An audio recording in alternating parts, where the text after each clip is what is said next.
Hello, Hogziller here again for another video game overview. In today's edition, I'm going to play a game that I'm sure 95% of you don't even remember seeing or playing. If you've actually played this game at any point in your life, I would love if you would leave a comment down below with your thoughts or reactions, or just a comment that you played it, just to know there are other people out there. The game I'm referring to is Soccer Management Simulator. What you do in this game is exactly what the title states. You run a soccer team in this mostly text based game that appears to use the top four divisions of English soccer, starting with the 1994-1995 season. A little history from this game before we get started. There is not too much history on the game itself or the company, but what I found is this version was made by a company called Serious Games. They were located out of Seaham, England. That's located just south of Sunderland. When doing a search for the company, it looks like they used to produce games for the Amstrad personal computer, which is got a lot of reviews on it out on YouTube. So I won't go into the history of that Amstrad computer, but in the monthly magazine Amstrad Action, I found that the following two items in the March 1991 edition about the Power Basic, which you could get for $29.95 as shown on the screen here. Or there was also an ad for two games, including Soccer Management Simulator and Imperial Conquest, and they came in at $15 each. The game I'm going to show you today is a freeware version that was ported over to the PC on one of those 1,000 game CDs that seemed to be everywhere in the 90s. So, without further ado, let's go ahead and jump into the action of playing Soccer Management Simulator 1994 for the PC. Okay, so we're into the game. As you can see, it is a text-based game, as I mentioned in the intro. Normally, I would go through the options at the top, but as you can see, they are disabled as we have not picked our team yet. So I will try and go through the options as we go along. So one of the first things you want to do is start a new game. Normally, if you had the full version of this game, you could do the open and the save as. But given that this is a freeware version from one of those 1,000 game CDs, it is they're intending for you to only play a limited amount of time, not save it, not open it, not have the full version of the game. So let's go ahead and do new game. So, as you see here, you have up to 4 players that can play. This is a nice feature of the game. I personally always just like to play one player. I don't know if I ever even played multiple. I've tried it, and it just allows you to, you can sell players between the two teams that you buy or own by setting the price.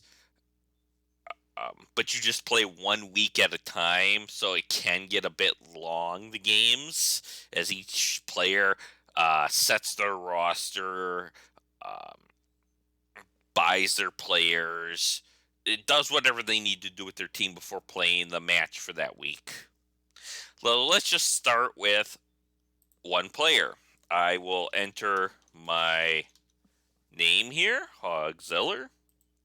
And as I mentioned in the intro video, we have the top 4 tiers of the English soccer as it stood for the 1994-1995 season. You can see we have all the teams here. And one thing that was nice is before you could decide to manage a club, you could set Examine Club.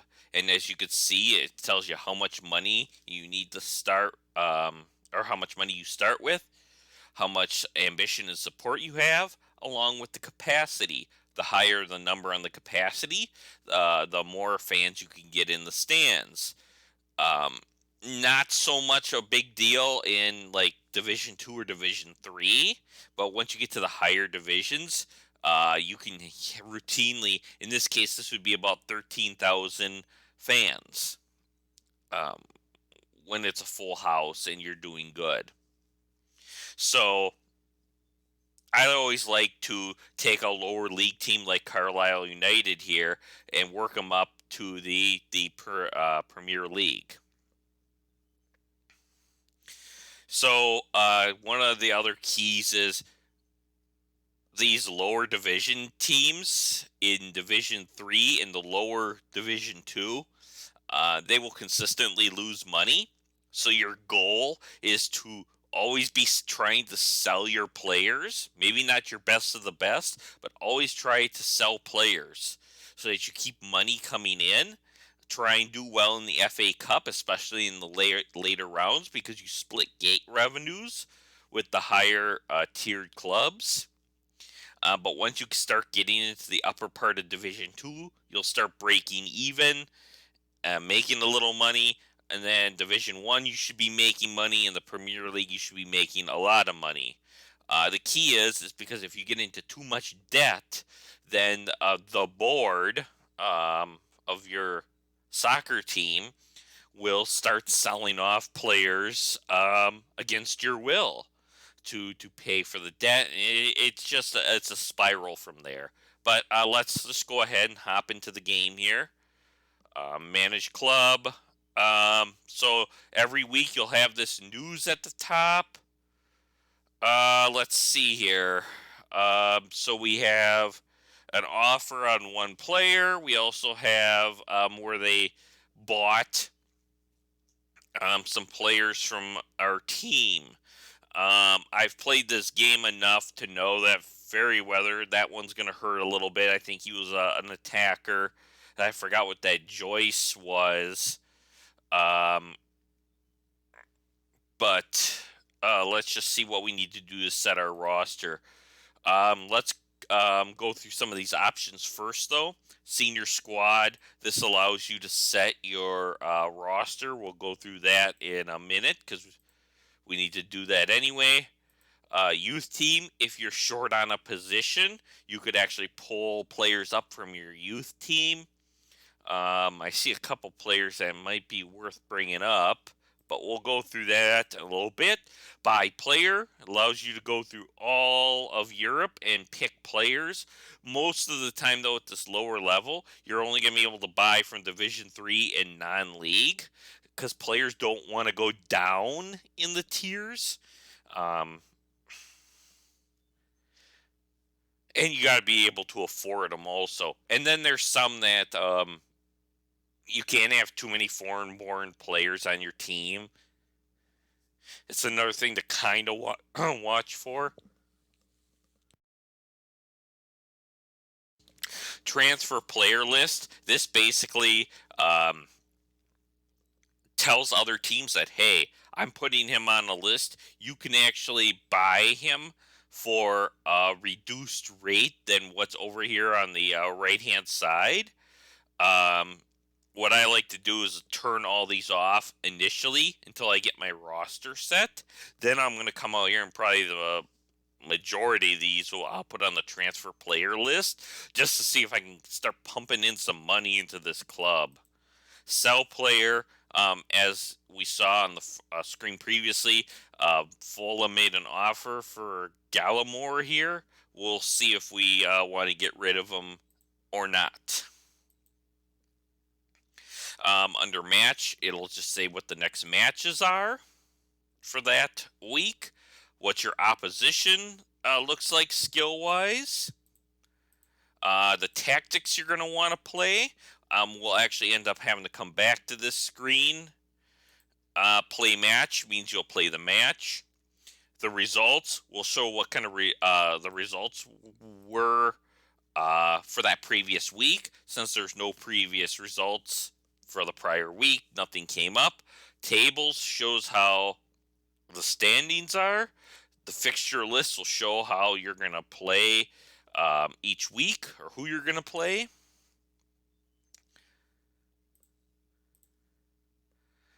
League position is just a chart that shows where you are week over week. It's just a graph. League results shows all your past results, and cup results shows all the past um, results for you. So there's nothing in there because we haven't played any yet. Leading scores shows the leading scores for each division, and the cup winners will show who won the cups for each cup here for each year. So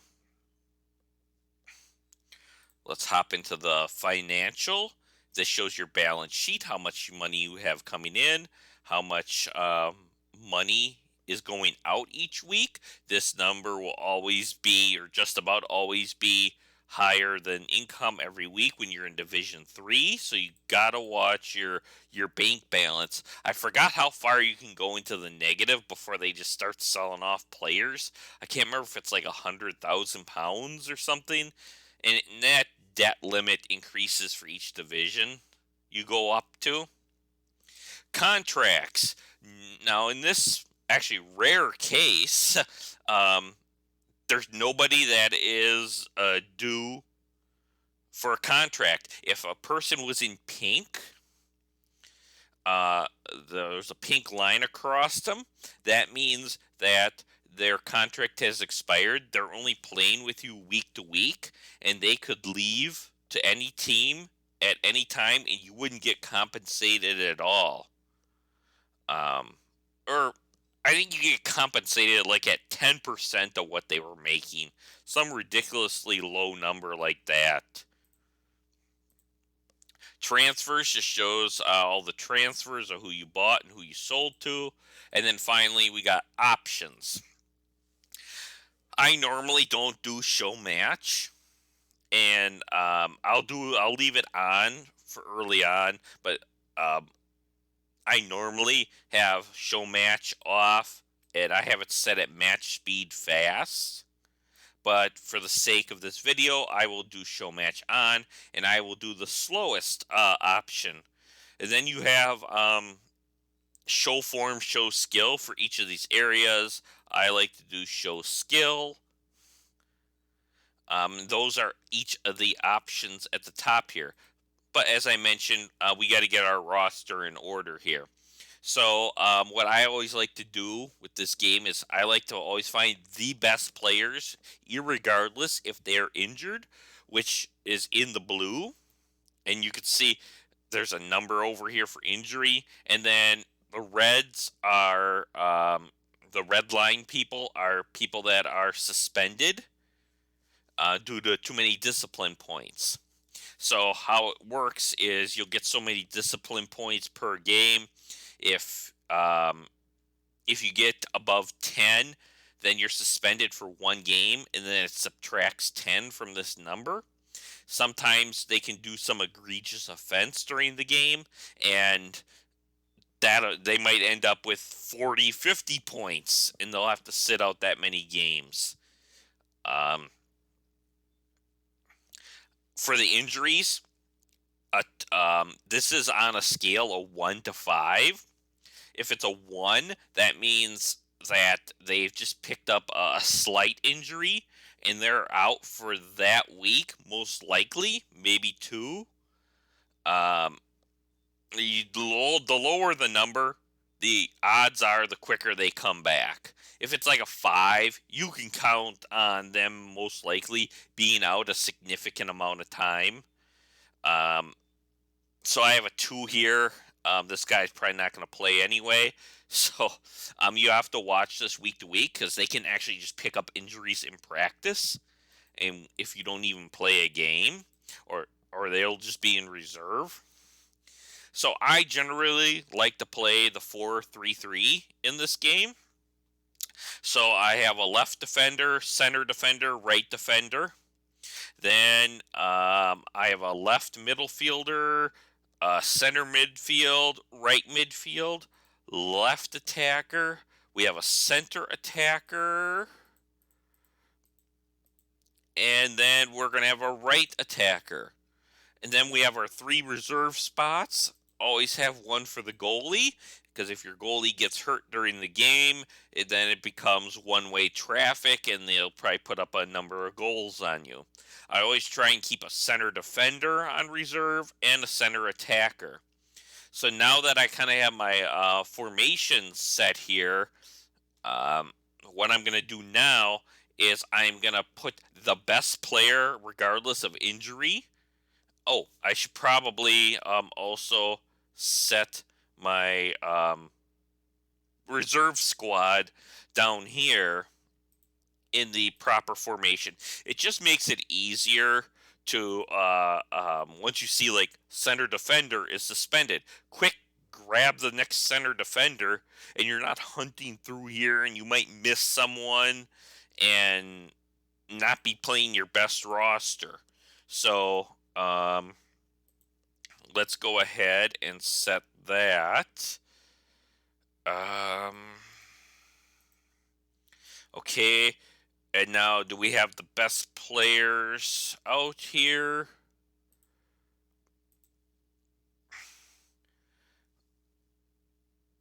Let's see here. Right defender is good. Center is good. Now we have the left attacker is good. Here's where I kind of change with these skill numbers. Actually, this a center attacker Curry is actually a little bit better than Pearson because I'm looking at the shot number. The shot number is a 4. I'm sorry, a 7. A 7 for Curry, and it's a 2 for Pearson. Like, there are a few positions where you kind of want to watch these numbers, and shot is one of them for center attacker. So I want that 7 out there. In the reserves, we need to change that. Right attacker, we have a pretty good backup. That's why I wasn't too worried about Fairweather leaving. But now that I got that set, now I want to look and compare my youth squad and see if there's any players I can plug in that are just as good. I see we have a center defender. So it just says how much is wages a week on a 1-year contract. Youth players always go on a 1-year contract. I should have looked further because I see there was a better center defender. Let's see here. Not there. Do we have a better midfielder? Barely. Let's go with it. On the right midfield, there's a better player. Left defender, there's a better player. And on the right side, we're going to promote him because our normal right defender is suspended. So what I usually do here is we'll pull this player in. Center midfielder, right side, left side, right side. So now what I'm going to do is I'm going to get these players, and this is a little tedious. This is just something I do, is get them into their appropriate position.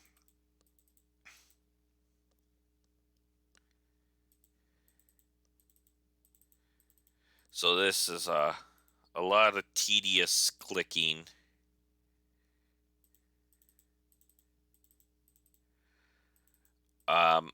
So what I'll probably end up doing right after this is I will set my tactics, and then I want to go back to that transfer player list and put just about everyone except Curry. I don't want to put Curry, Robinson, or Pearson on the transfer player list. It's just usually then I can just let the offer stack up all year, and then it's a little trick of the game. Probably won't be able to show you today because I'm not going to go through the whole season, or else this video would be hours long. Um, but what I would do is I wait until the very last game has been played for the season. There's like a warning message that comes up saying, "Hey, this is going to be the last game of the season." Or the last week of the season, all transactions need to be finalized, and I go and accept most of those offers on players. Um, kind of a little dirty trick. Then those players, I get the money. They're stuck with the debt, and they get nothing out of the player. The player might be out on contract, or they might think some of the players actually think they're not good enough, and they might just quit, and you'll see them fall off the roster after the season. And another thing in this game is all players that are above the age of 37 will retire after the season, irregardless.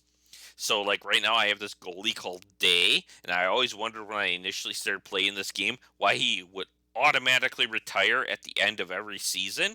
And I noticed that any player that gets above 37 will retire at the end of the season. So you'll see a whole slew of retirements after this first season.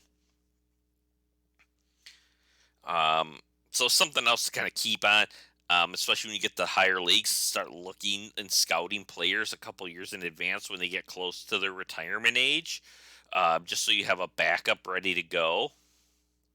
Let's see here. So I think I got everyone marked that I want. I did my tactics. Nothing else. So now, what you can do now is do play match.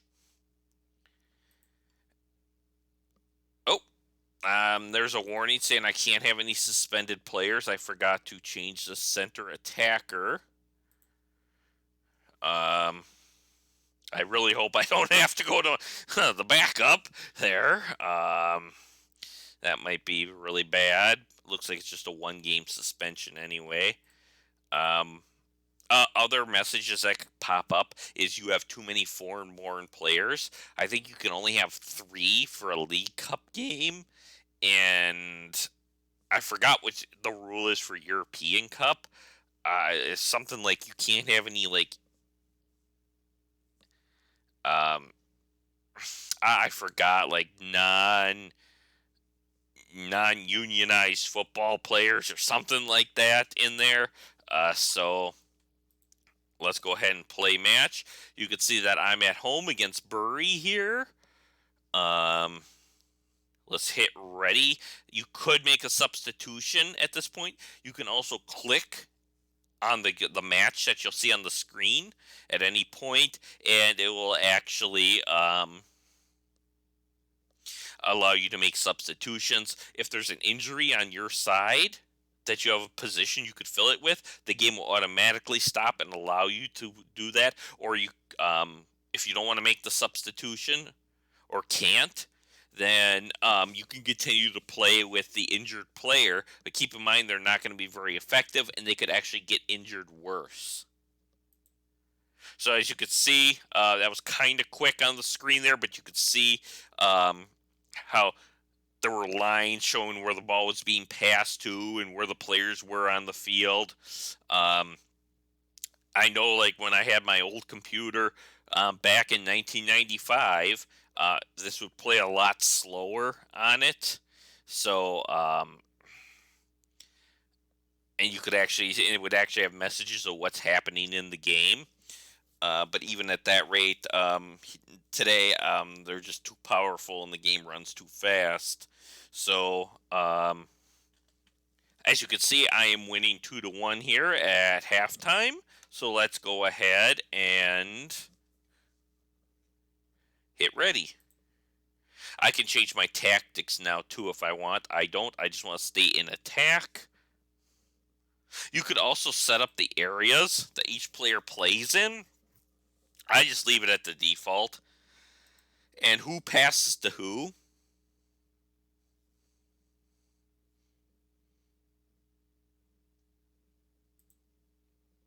So I won 3-1 there, as you can see, um, in front of 1,835 fans. So I probably didn't bring in a lot of money there. But a couple offers came in for Gorman and Sendal.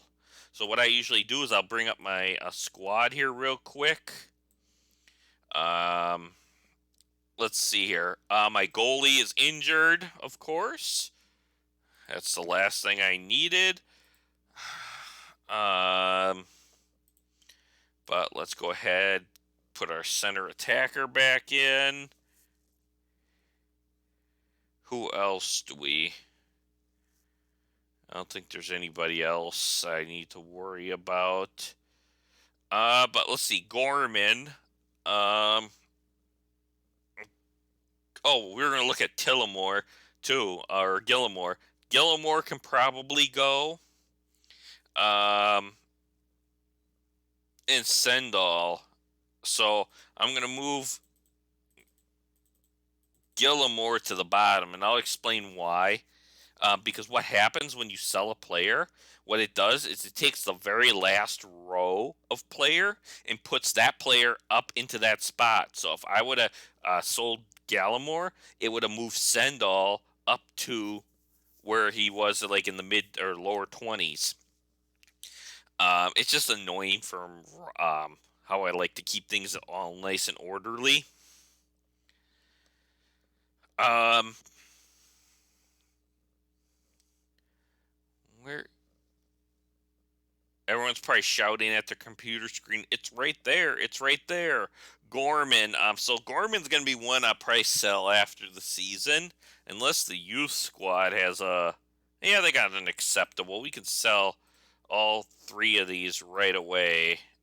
I actually probably don't want to do that because now I don't have another backup at the left midfielder position. Um, so we're not going to do Gorman until the end of the season, but we can do. We'll do Sendall. Are you sure you want to confirm the sale? Yes. Gallimore. Yes. So we're just gonna let that go. Um. So we got everything set here. Make sure that sometimes the tactics get messed up when players get suspended, and they'll move back to like whatever their position was in normal mode. So I always make sure before every game that this looks good. And I'll just show quick here. You can see how the table has been reflected. I have my win here. Um, but we'll do another match here. Here it is Carlisle at home against Walsall. So let's go ahead. I am up 1-0 at half. I'm a little nervous because I have my backup goalie in there. But I win anyway in front of 1,888. No new offers came in, but there should be some offers that always seem to come in after this League Cup first round leg one. I'm just seeing what matches, and I'm going to have a bunch on the road. Yep, Day is still hurt. I could put my right defender back. One thing I forgot to do is mark the new player with transfer. Make sure the tactics look good. Tactics look good. League Cup. I am on the road at Chesterfield. So let's see how this game goes. I am up 1-0. Up 2-0. So I have a 2-0 aggregate on Chesterfield. You don't get any money from the League Cup games when you go on the road. You do get them half gate from FA Cup games. So like I mentioned, how it seems like a lot of offers always come in after that League Cup, and they did. You can see here are the results. I think we'll just play a few more weeks just past this League Cup Leg 2. Um, as this is already kind of a lengthy video. Um, so let's see here. We have Jay Robinson. Maybe after the season, 168 thousand pounds is a pretty good offer. We'll see if anything else comes in, but I'm definitely going to keep him through the season. C. Curran.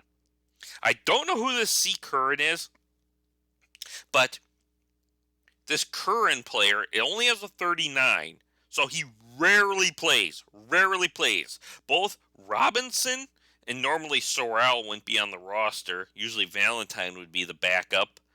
Um, if Valentine goes down, then Curran goes in. And for some reason, I get like ridiculous offers, like high offers for Curran. I should really look up and see who this C. Curran is, and see if he was like a really good player someday.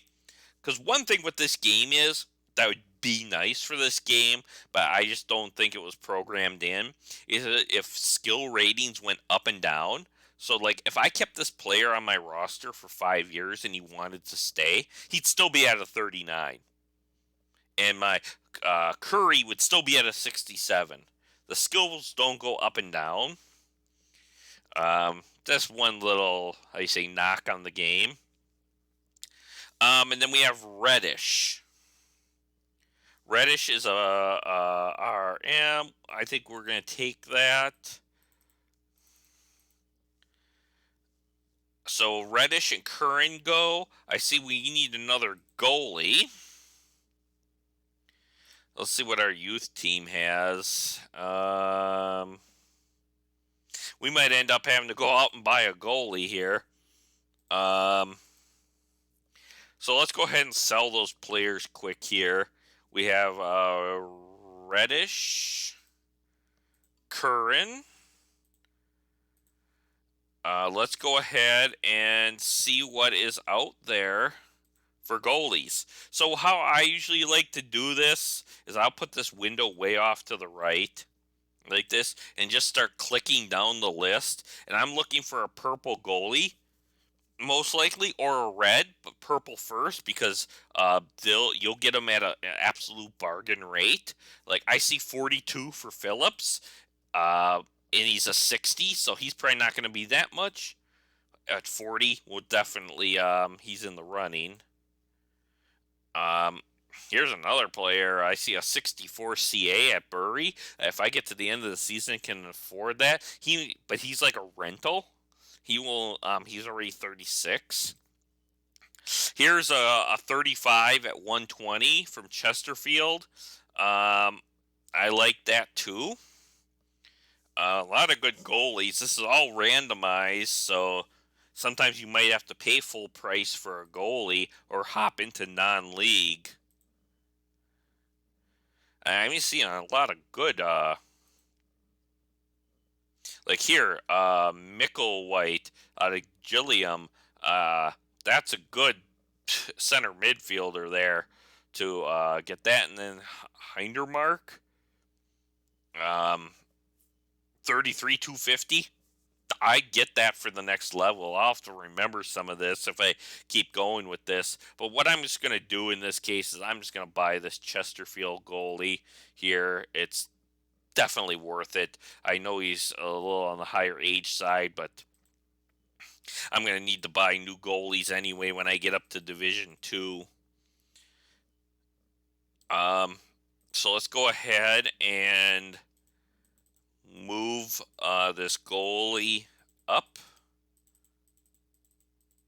in my very organized fashion here. And Leonard will become our new goalie until Day is back. Let's go ahead and play our first league road match at Troquet. Okay, we're tied at 1 here at halftime. And we win 3-1. We're off to a good season start here. Robinson has another offer that come in. If they play well, the offers will actually keep going up in price. Scunthorpe wants $200K for Conway. So let's see Conway is our left attacker. I think we're actually going to take that.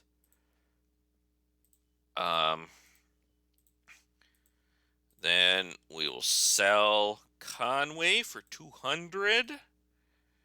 We will refresh our roster here. It's a toss-up. It's really a toss-up between the two.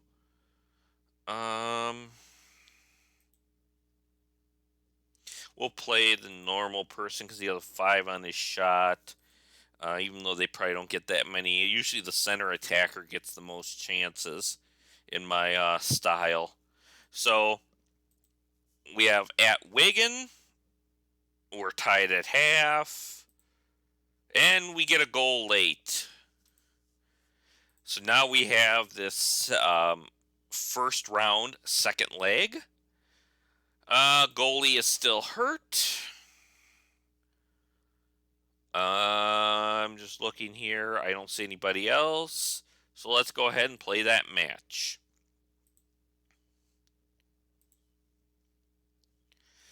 We have a 2-0 aggregate, and we won. We got it on the road. So how it works is you go on aggregate first, and so let's say the first game finished 1-1. So it means I got 1 goal on the road, he got 1 goal at home, and then this game were to finish 0-0, it goes on the away goal rule. And I don't know if that's still a rule in English soccer for any cups. But that means I scored more goals on the road than my opponent. So I automatically win. I think that actually still applies in European Cup play. But it doesn't apply in the FA Cup. And if, let's say, this game ended 1-1 and the other game ended 1-1, and so there's no away goal rule, then it actually goes to penalty kicks, and that's just like a random number generation. It's kind of a luck of the draw, and that's not where you want to be, and it's a luck of the draw. So let's continue on. We got 1-0. We can see here Mountfield just picked up a injury. One key is you do generally want to try and replace these players, because I can replace Mountfield right now with Sorrell, and there's a chance Mountfield might be healed up now before next week's game. So, but if I left him out on the field, I guarantee Mountfield will not be ready for next week's game. He'll be out at least 1 game, but there's a chance now. So let's go ahead and finish out this game. 2-0. I win on aggregate, I believe 4-0. Yep, 4-0. As you can see here, this P here means that they won on penalty kicks. If you would have seen an A, that's that away goal rule I was referring to. So, and he's still hurt. So we'll replace. Oh, and then Sorrell got hurt. Oh, so man, we're really reeling here. We're gonna have to stick Valentine in there. And after that, I think it's like Edmondson is next. But anyway, that's a brief look at Soccer Management Simulator. If you like what you saw in this video for this rare game, go ahead and press that thumbs up button. If you've played this game before or have any comments or questions, please leave a comment below and please consider subscribing. Thank you and see you next time.